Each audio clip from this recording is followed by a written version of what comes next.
안녕하세요. 결혼을 앞두고 있던 남자친구와 파혼을 결심한 30대 여성입니다.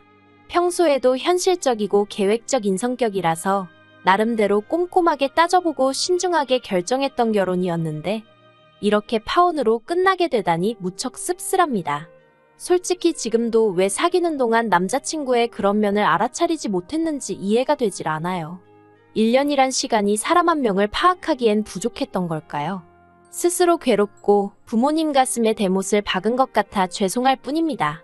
하지만 아닌 걸 알면서도 체면이니 자존심이니 하는 것들 때문에 못 본 척 넘어갈 수는 없었네요. 남자친구와는 친구의 소개로 만났어요.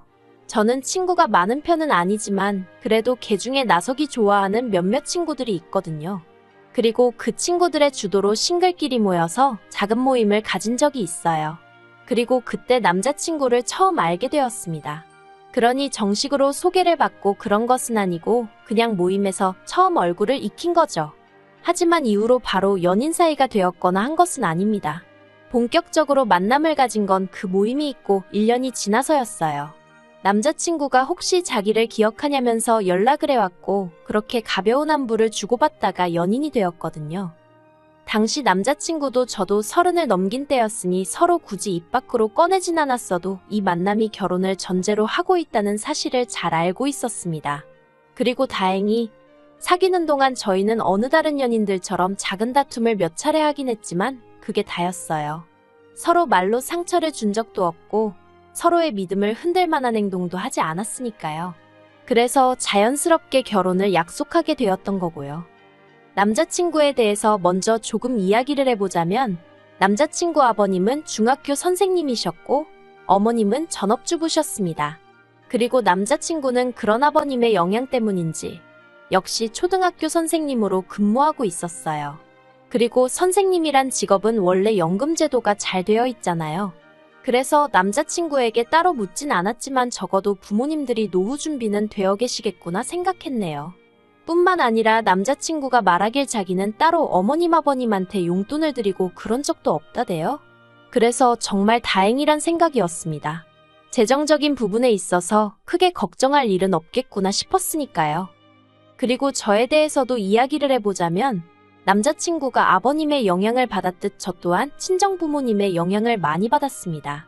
부동산업에 종사하시는 친정부모님 덕분에 저는 또래들보다 비교적 이른 나이에 부동산 투자에 눈을 뜰 수 있었거든요. 저는 다른 친구들이 명품 사고 여행 다니고 하던 시기에 알뜰살뜰 돈을 모아 조금씩 투자를 시작했고 덕분에 30이 넘어서는 서울과 경기도에 아파트 한 채씩 그리고 월세 나오는 상가도 하나 갖게 되었습니다. 솔직히 또래들에 비해 경제적 시간적으로 여유 있는 일상이 가능했지요. 그리고 저는 이런 제 조건이 어디 가서 빠지는 조건이라곤 생각하지 않았습니다. 남들 배울 만큼 배우고 비교적 이른 나이에 안정적인 생활을 꾸려나가고 있었으니 제 입으로 말하자니 조금 남사스럽기는 해도 1등 신부감은 아니어도 어디 가서 싫은 소리 들을 만한 조건은 아니라고 생각했지요. 그런데 이게 웬걸 제 자만이었을까요? 남자친구 부모님 특히나 어머님께서 저를 영 탐탁치 않아 하시더라고요. 처음 인사를 드리러 갔던 자리에서 어머님께선 낯선 목소리로 저에게 무슨 일을 하고 있냐 물으셨습니다. 그래서 제가 아파트랑 상가를 월세 주는 임대사업을 하고 있다고 하니 그게 어떻게 직업이냐면서 저더러 결국은 백수라는 소리네 하며 비웃음에 가까운 표정을 지으셨어요. 그리고는 당신은 당신 아들처럼 안정적인 직업을 가진 며느리를 원했답니다. 그래서 지금 이 상황이 영 못마땅스럽고 마음에 안 든다고 하셨지요. 그리고 아무리 제가 성격이 긍정적이라고 해도 그런 소리를 면전에서 들으니 솔직히 기분이 안 좋더라고요. 저는 나름대로 남들 놀 때 열심히 치열하게 살아서 이룬 지금의 여유였는데 어머님은 그런 건 전혀 개의치 않으시는 눈치였으니까요.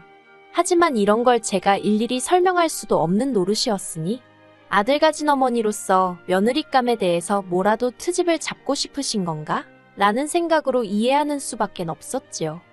사실 이런 모욕적인 언사에도 제가 바로 파혼을 생각하지 못했던 건 그땐 그래도 남자친구가 나름대로 제 역할을 해주었기 때문이었습니다. 예를 들어 어머님이 남자친구 앞으로 선자리가 물밀듯이 들어온다는 말씀을 하셨을 땐 남자친구가 없는 소리 좀 하지 마시라며 어머님에게 무안을 주기도 했지요. 그리고 아무리 잘난 집안에서 선자리가 들어온다고 해도 자기한텐 저뿐이란 말도 얼굴색 하나 변하지 않고 어머님 아버님 앞에서 하는 식이었습니다. 그리고 그런 남자친구의 모습을 보면서 결혼 후 어머님과 제가 부딪히는 상황이 오더라도 이 사람은 내 편이겠구나 하는 확신을 가질 수 있었어요. 그래서 제가 정말 무슨 마음이 태평양처럼 넓은 대인배라서가 아니라 남자친구에 대한 믿음이 있었기에 그런 불편한 언사들도 참아낼 수 있었던 거고요.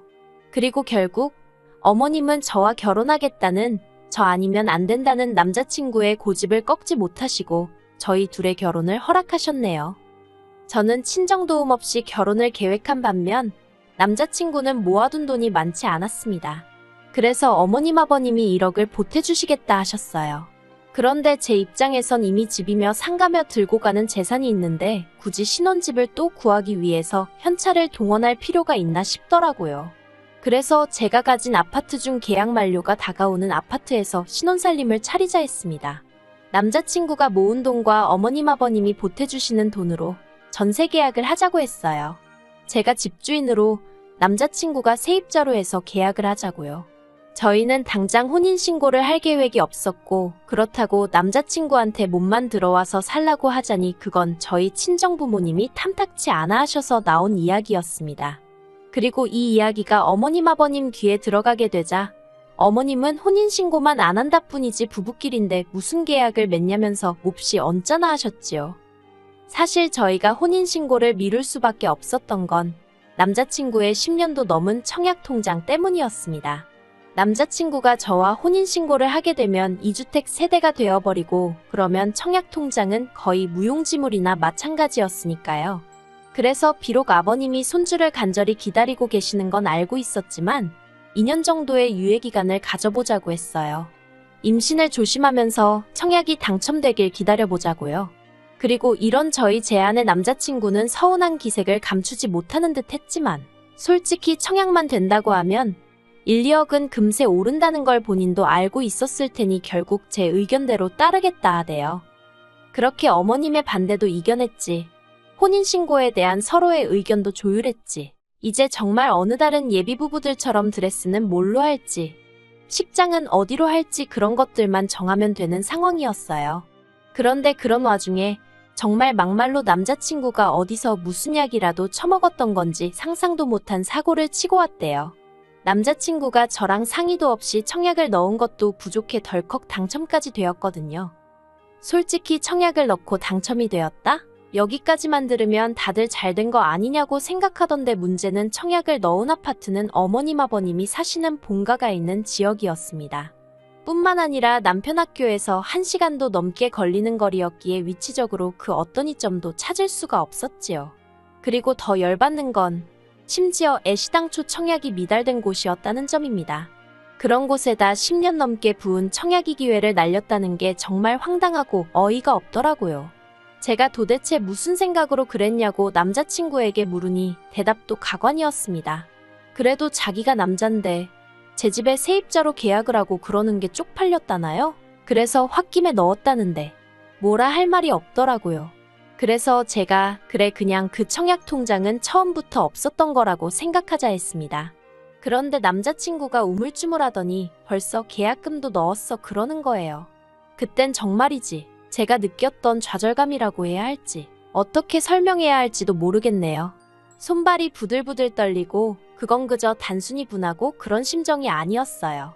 황당함을 넘어서서 정말 뭐지 싶었달까요? 그래서 제가 모아둔 돈도 많이 없었는데 계약금을 어떻게 넣었냐니까 어머님 아버님한테 빌렸답니다. 솔직히 며칠 동안 속상한 마음을 감출 수가 없었어요. 그리고 결혼하고 나서 이런 식으로 남자친구가 또 홧김에 무슨 사고라도 친다면 그땐 제가 감당할 자신이 없더라고요. 그래서 남자친구에게 헤어지자 말했습니다. 믿음이 깨져서 도저히 결혼은 못하겠다 했지요. 그런데 남자친구가 한 번만 용서해달라며 말 그대로 싹싹 빌대요.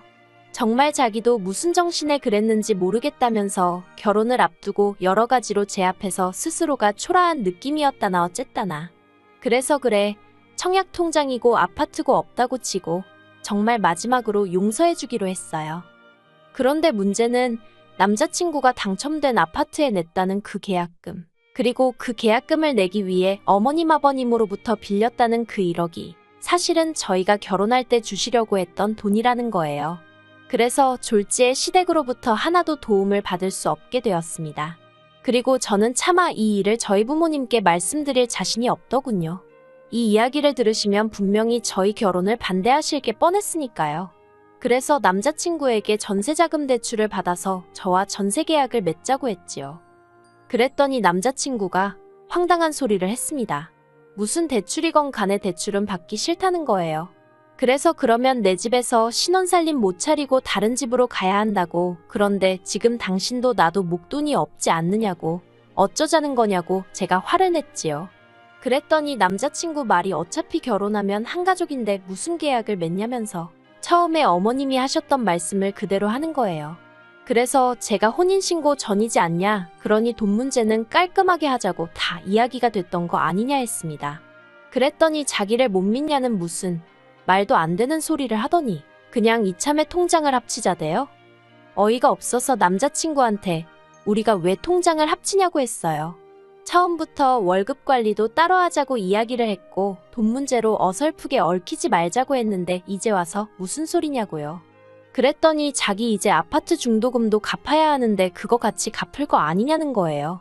제가 황당해서 나랑 상의도 없이 계약한 아파트지 않냐고 그러니 당신이 알아서 하라 했어요. 그걸 왜 같이 갚냐고요. 그랬더니 부부니까 공동재산이라면서. 그런데 그 소리를 듣는 순간 왜인지 등골이 오싹하리만치 소름이 끼쳤습니다. 남편 논리대로라면 속으로 어쩌면 제 재산도 다 이제 자기께 된다고 생각하고 있을지도 모르겠다 싶었으니까요. 그래서 말도 안 되는 소리 하지 말라 했어요.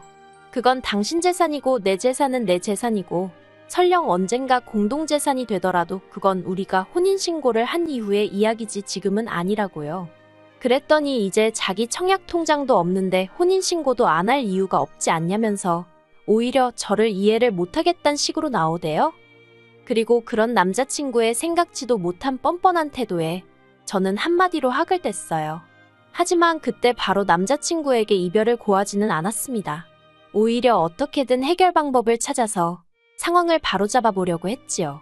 남자친구에게 감당 못할 것 같으면 아파트는 지금이라도 팔 수 있는지 알아보라고 했습니다. 통장을 합치니만이 하는 문제는 그 이후에 생각해 볼 일이라고요. 그랬더니 그러면 혼인신고는 언제 하고 아이는 언제 갖냐면서 말 그대로 사람을 들들 볶는 거예요. 그리고 이때부터는 정말 솔직히 어느 쪽으로 생각해도 머리만 아프고 답이 안 나오더라고요.